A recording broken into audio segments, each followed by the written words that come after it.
Assalamualaikum warahmatullahi wabarakatuh. Apa kabar anak-anak semuanya? Apakah hari ini sehat semua? Jangan lupa patuhi protokol COVID ya. Pada video pembelajaran kali ini kita akan membahas tentang komponen penyusun sistem peredaran darah pada manusia, KD 3.7, menganalisis sistem peredaran darah pada manusia dan memahami gangguan sistem peredaran darah pada manusia serta upaya menjaga kesehatan sistem peredaran darah.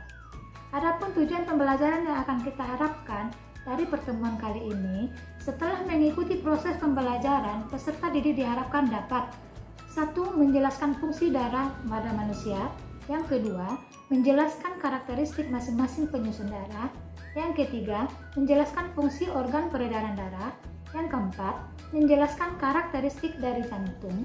Yang kelima, membedakan karakteristik pembuluh nadi dengan pembuluh balik.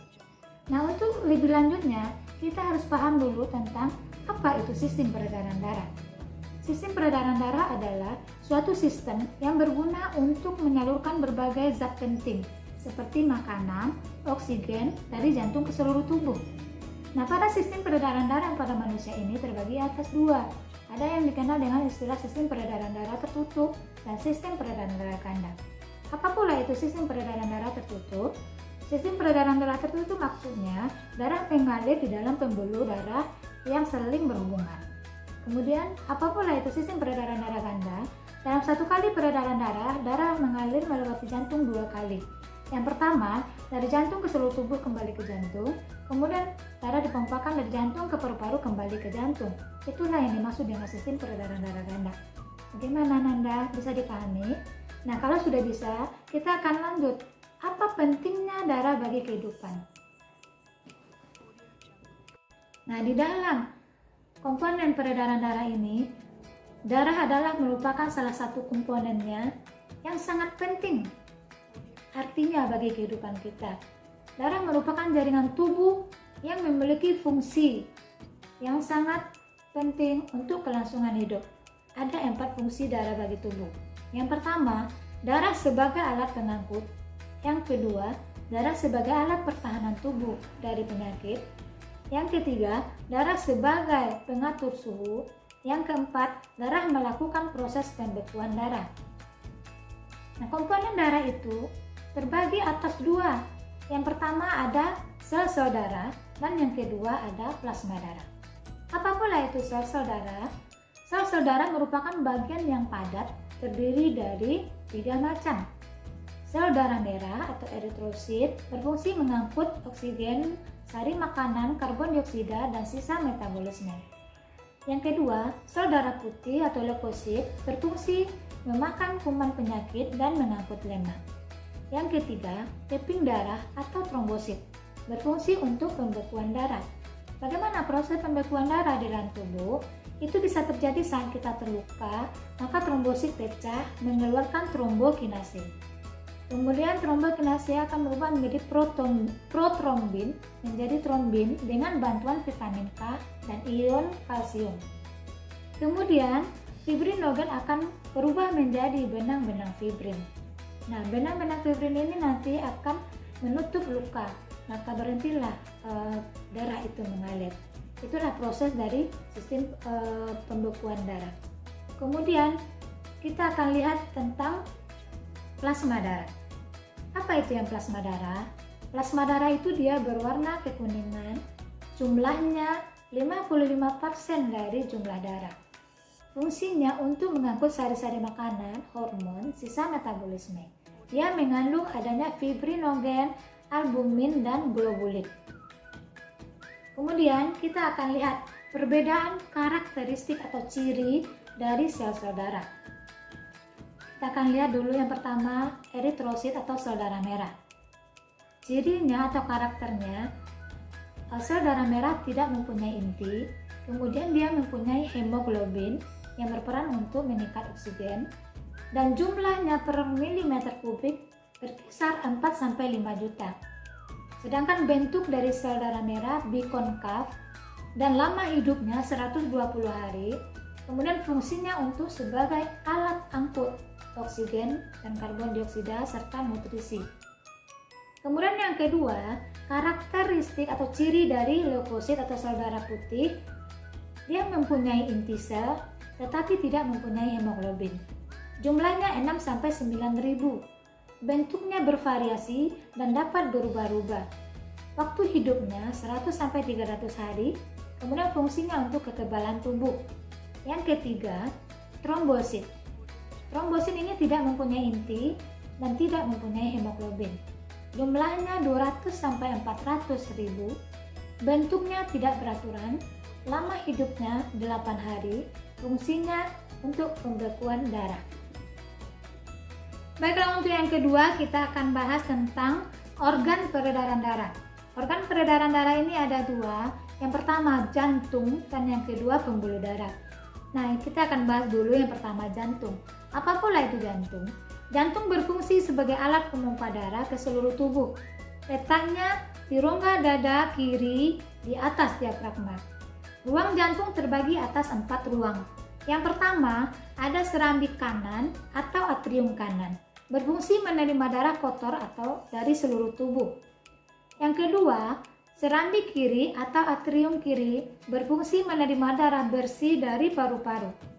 Yang ketiga, bilik kanan atau ventrikel kanan berfungsi memompa darah kotor dari jantung ke paru-paru. Yang keempat, bilik kiri atau ventrikel kiri berfungsi memompa darah bersih dari jantung ke seluruh tubuh. Kemudian kita akan lihat yang kedua tentang pembuluh.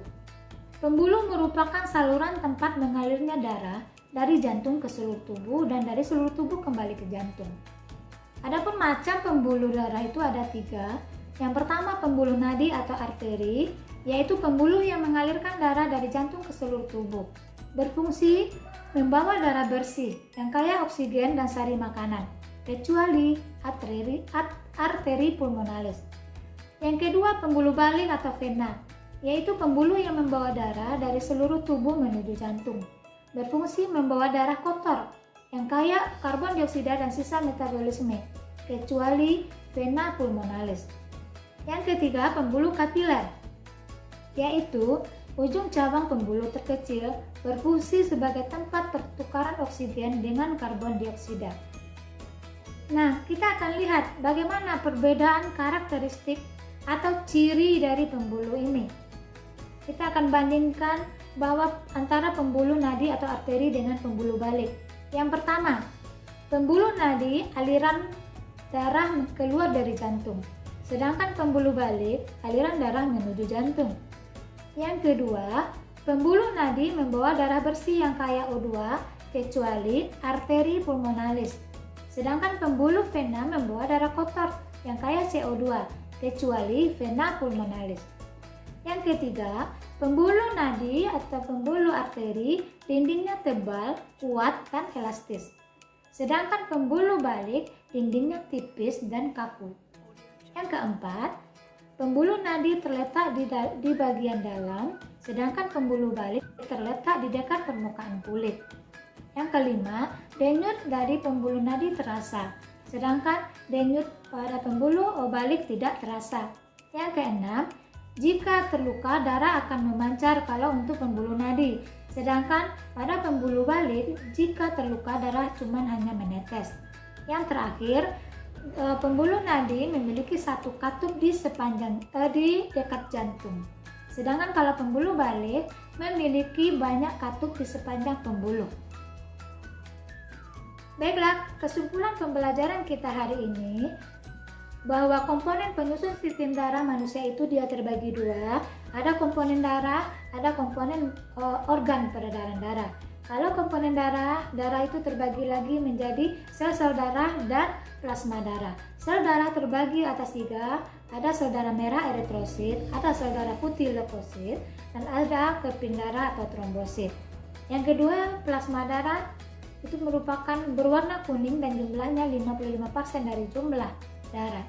Kemudian yang kedua, organ peredaran darah terdiri dari jantung yang berfungsi untuk memompakan darah dan memiliki 4 ruang. Yang kemudian yang kedua, pembuluh berfungsi untuk mengalirkan darah di seluruh tubuh terbagi menjadi 3. Ada pembuluh balik, ada pembuluh nadi, dan ada pembuluh kapiler. Nah, bagaimana? Mudah-mudahan dengan pembelajaran kita kali ini, Ananda bisa memahami apa yang sudah Ibu jelaskan.